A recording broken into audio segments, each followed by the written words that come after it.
former Fulton County District Attorney and Sheriff. Formerly a judge, and he knows a little bit about how these things go. From Mohawk Valley, legal eagle, lawman. He is the Sheriff of Fulton County, New York. Just such an amazing guy. This is the Rich Giardino Show, where the Constitution, crime, and politics meet. Hey, welcome to today's show. We have a very special guest, Janice Dean. She's co-anchor of Fox and Friends in the Morning, and she's America's favorite weather woman. I met Janice about 4 years ago when she was standing up to Andrew Cuomo and his mandate that COVID patients removed from nursing homes be placed back. Sadly, both her in-laws died after being returned to nursing homes because of this bad decision that Andrew Cuomo, our now disgraced former governor, has been denying and lying about ever since. Janice was kind enough to come on WGY when I was guest hosting that. And the next day, and I claim all the credit for this because I had Janice on and we were talking about Cuomo the next day. And this was back in the spring. Congress subpoenaed Andrew Cuomo to be in person and testify. So I take credit for that. Probably just a coincidence. But I want to welcome Janice for being on today. Thank you very much, Janice. Oh, I'm happy to be here. Thank you so much. You know, there's a lot that people don't know about you. They listen to you, they see you on TV in the morning, but they don't know that you wrote a series of children's books. Oh. And I mean, I was a little too old and I didn't want to get caught buying Freddie the Frogcaster, but you wanted to tell the listeners and watchers a little bit about the series, how it came about and what the purpose of it is. I love that you know Freddie the Frogcaster, Rich. That's fantastic. Yeah. So, well, let's see. 2013 was when the first book came out. And, you know, I have two children. And when I go out to schools and talk to kids about weather, they're very excited about it. And they also love to talk about it and want to know about the science behind, you know, why the sky is blue, what happens when there's a hurricane, how does a tornado form? So very inquisitive. And I thought to myself, are there any books out there that kind of explain some of the phenomenon that I talk about on Fox and Friends, whether it be, you know, a thunderstorm, what are the ingredients that you need in the atmosphere for that to happen, a big hurricane that comes and plows into the Gulf Coast or somewhere along the Atlantic coast, tornadoes, which ravage, you know, states across Tornado Alley every year. So I thought to myself, maybe this is a opportunity for me to write a book that explains the science behind it, but also has a cute little frog that loves to forecast the weather at the Frog News Network and with his friends Sally Croker and Polly Woggins. And I wrote 5 of them. And so I'm really proud of those books, actually, because a lot of parents will say to me, we love reading Freddie and we love being able to explain the science behind why these things happen. Because I think as a kid, you can be really afraid if you have a big weather event happen. But if you understand why things happen, it kind of takes some of the scare out of that. And what was really neat, I think maybe a month ago or so, there was a studio audience, or you were outside, and this family was there, and they had a little daughter, or an old, not too old, maybe 10 or 12. And she said that she'd read your books and she wanted to do some experiments for school with you. I saw that, and I said, that's what tipped me off, that there were these Freddie the Frogcaster out there.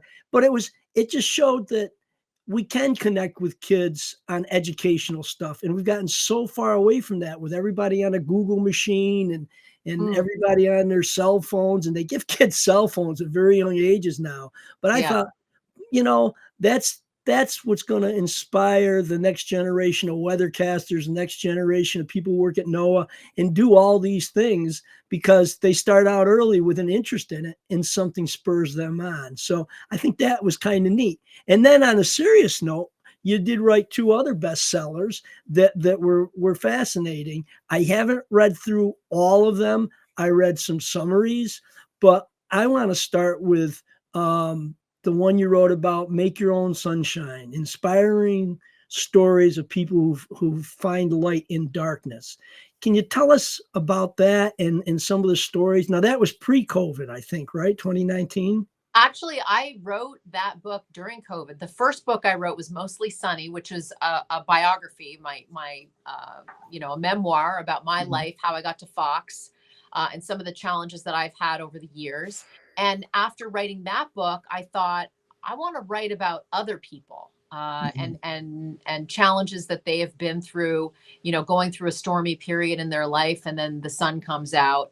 And so the second book, the one you're talking about, Make Your Own Sunshine, was really a compilation of stories about people during dark times, that come out of it, whether it be from someone who did something for them or they do something with their challenge to help others. And I wrote a lot of it during the pandemic. And I will tell you, Rich, that talking to these people during a really tough time when we were all in quarantine and there were so many horrible stories, these people actually brought sunshine into my life, talking Mm. about things that they did. I talked to a dad who was diagnosed with cancer, and he used to write his daughter lunchbox notes, which is something that I did with my kids as well. I used to do lunchbox jokes. So I would do a Mhm. joke and I would put them in their lunchbox.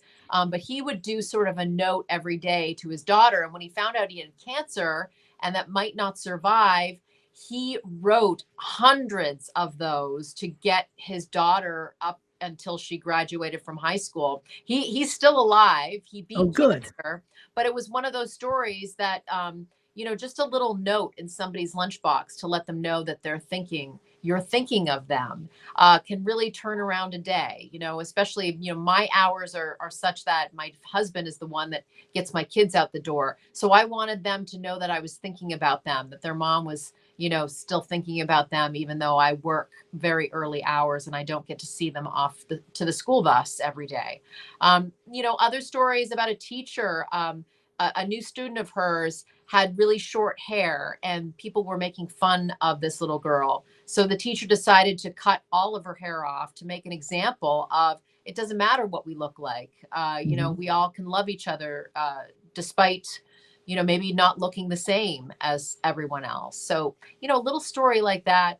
Um, a man that was in line for coffee and decided to pay it forward by paying everybody's coffee orders behind him. So things like that, sometimes it doesn't take much to turn around a day. And sometimes it doesn't take much to really help someone that's going through a really tough time. Those were what the stories were about.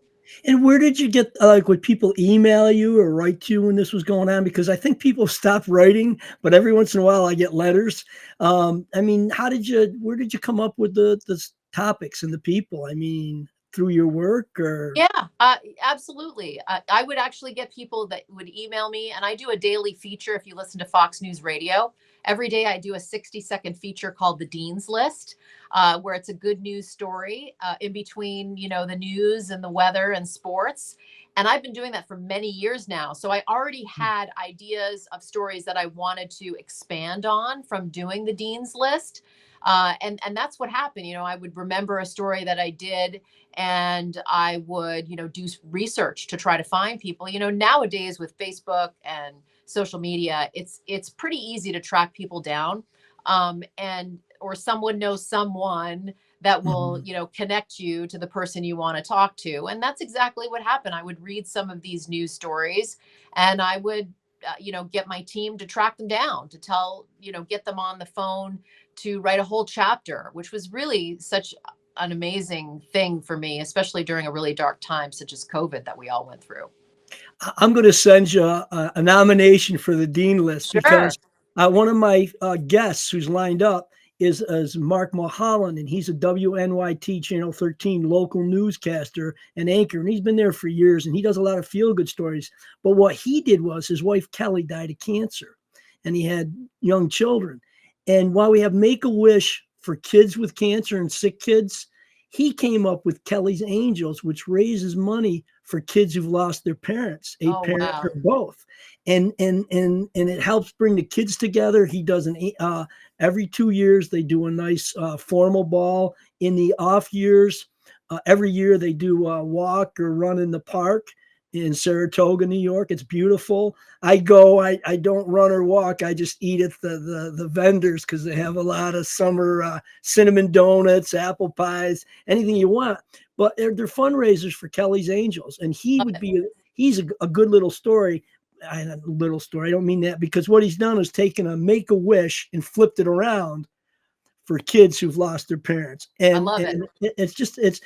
It's a new twist on something that we don't often think about, because there's still one parent is still surviving most of the times. So we don't think, oh, too bad about your mom, too bad about your dad, and go on our days. And his story of how he started Kelly's Angels is very compelling, and I'll send you that per an email. But I love it. that's the kind of thing you do, and I appreciate that. I just got to take a commercial break quickly. You're listening to the Rich Giardino Show. I'm Rich Giardino, your host. This is where the Constitution, crime, and politics meet. Our special guest today is Janice Dean. Also, you can like, share, subscribe to us on YouTube, X, Facebook, Spotify, Apple, and anywhere else that they have premium, excellent podcasts and mine. We appreciate the following. So, Janice, let's talk for a couple minutes about yours and my favorite former disgraced governor, Andrew Cuomo. Andrew Cuomo was the one who said police were going to come to your house at Thanksgiving and be sure you had no more than 10 people. And I defied the order because it's an executive order. It's not a law. But at the same time that I was in my battle with him, and I was publicly attacked as I shouldn't be a sheriff, I shouldn't be law enforcement, and you were being attacked, and you were being attacked by his staff. Is why doesn't she stick with weather forecasting, which is a nice little dig, but it distracts from the whole point of what happened. So can you tell us, of the story of loss of your in-laws, and then what you did, and the fact that it's still ongoing now? Our hero, anti-hero, is wanting to run. He's putting feelers out to run for New York City mayor. And it's like, please just go away. But tell us a little bit about where those investigations are and what happened with your personal story about that. Well, I mean, listen, we've been fighting for over 4 years.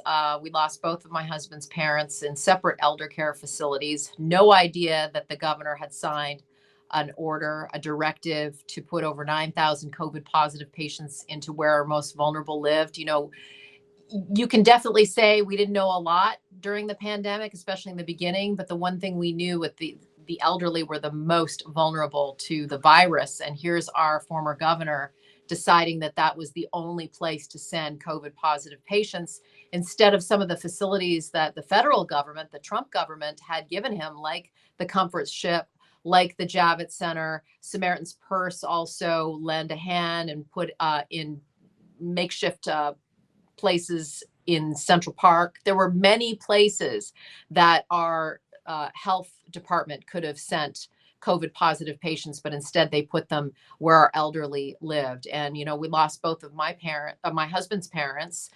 And then we found out that he was, fudging the numbers. He was trying to hide the fact that all of these seniors were dying. And so he did that by not counting those that died in the hospital, like my mother-in-law. She got COVID in her assisted living residence.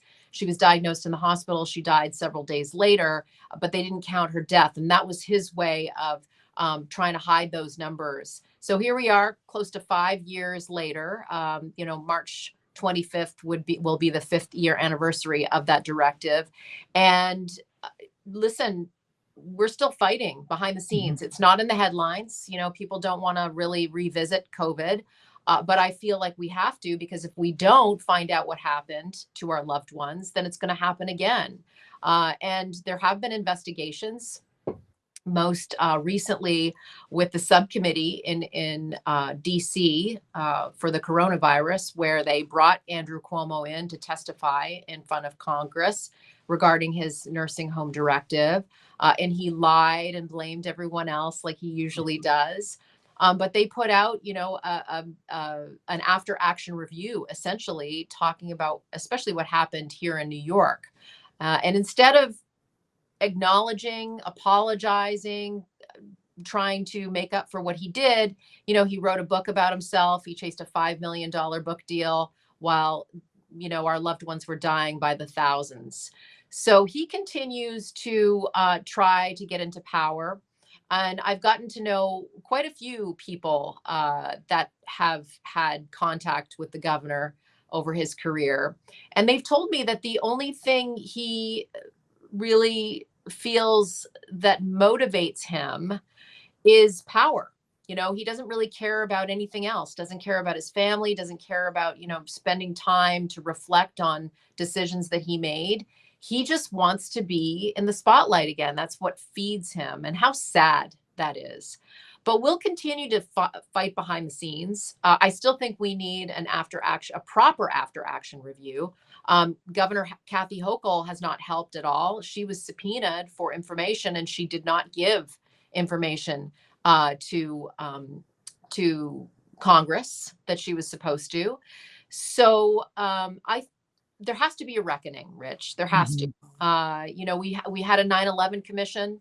It took over a decade for lawmakers to finally admit that the air was not safe to breathe. And so it's going to take a long time, but I feel there will be justice at some point.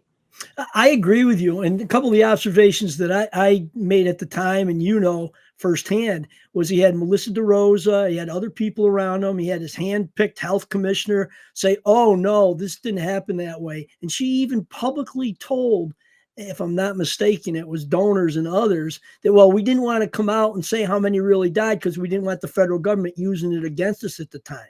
Right. And that's not a reason to withhold information from the people that you represent. And and you're right. He had staff working on his $5 million book about how he cured COVID.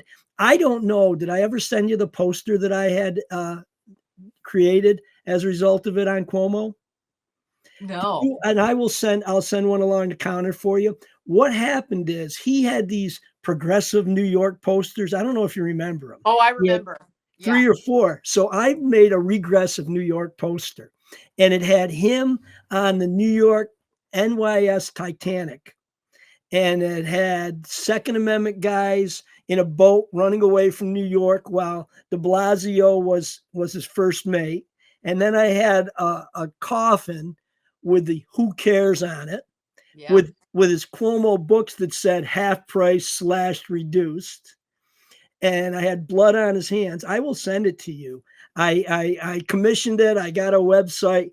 I didn't get very far because of the copyrights and stuff. I didn't know about using Andrew Cuomo's name and things, so it was kind of hidden to get to it. But it's worth putting in your garage or using as a mat somewhere. But it really encapsulates all his bad policies. And it says Excelsior, ever upward, and it says taxes, people fleeing the state, and crime. Yeah. So I'll send it to you. I was proud of my my little creation, but I thank you for speaking up and keeping up with it, because a lot of people get tired and exhausted. And like I said, I remember at the time, I think it was, I'm not sure, I thought it was Melissa DeRosa who said she should stick to weather broadcasting. And I'm saying, they try to diminish women. They try to diminish critics, and attack you. And what happened with me in the 10-person, I was one of the first sheriffs to speak up.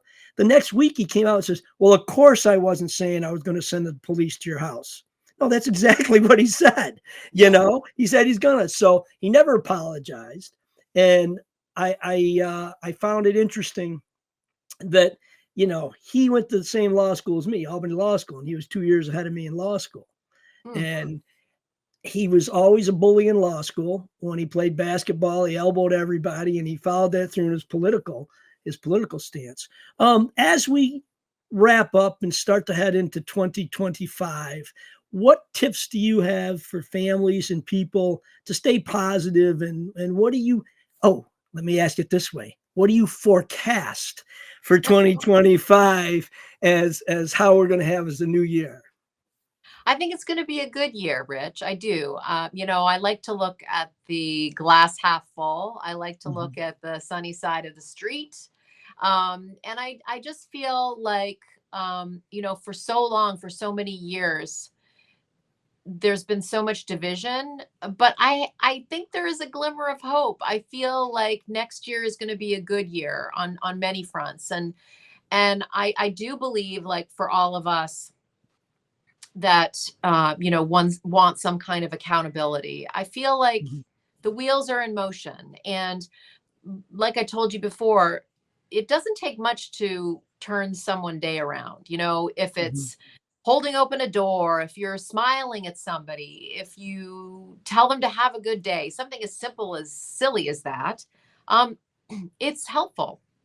And I think if we can all kind of have that mindset to help one another, to listen to each other, um, you know, I want to spend more time with my family. I want to be able to, look at the sunsets. I guess the silly Mhm. stuff. Um, yeah, that's what I'm looking forward to. It's not silly. And I agree with you. I think people are ready to move forward, and they're actually hoping to have us come together. And Excuse me for a second. no problem. You got me choked up, Rich. I'm just getting over a cold. That's one thing that I think we all have gone through, is I think it's just important to look at the sunny side of things. And I think we're getting there. I think that we've had enough of,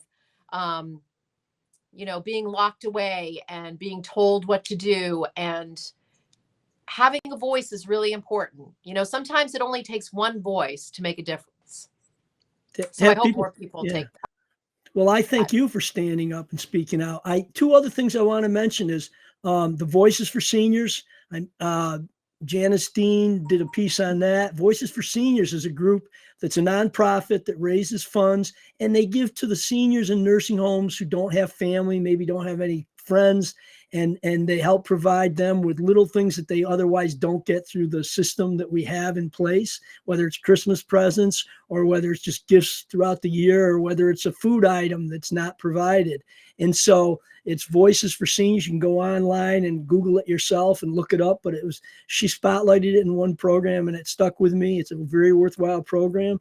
The other thing is, a lot of times I end up my program talking about the criminal justice system and public safety. We all know Back the Blue, but people don't realize that the 911 dispatchers are the beginning of it.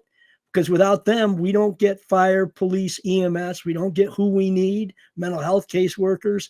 And I also talk about fire service. Janice's husband is a member of the New York City Fire Department, and they're known as the bravest, and they run into buildings like they did on 9/11. And we lost the most lost casualties of firefighters in any one day, and public servants in any one day. And so a shout out to your husband for his service and dedication, and to you for your service in what you're doing. Because like you said, we can all do things in our own way with the skill sets we have and the opportunities we have. And I want to thank you again. And I do want to say that, and I'm not overblowing it. If you did not speak up and keep the pressure on, forefront or behind, a lot of other people would not have followed suit. They need to hear it from people in positions that can make a difference. So, folks, join Janice in the mornings on Fox and Friends. And remember, she's America's favorite newswoman. And don't forget, I might be a little late for Christmas this year, but there's always birthdays that Freddie the Frogcaster would be good for your young children. Love it. A lot. Thanks a lot, Janice. I really appreciate having you come on.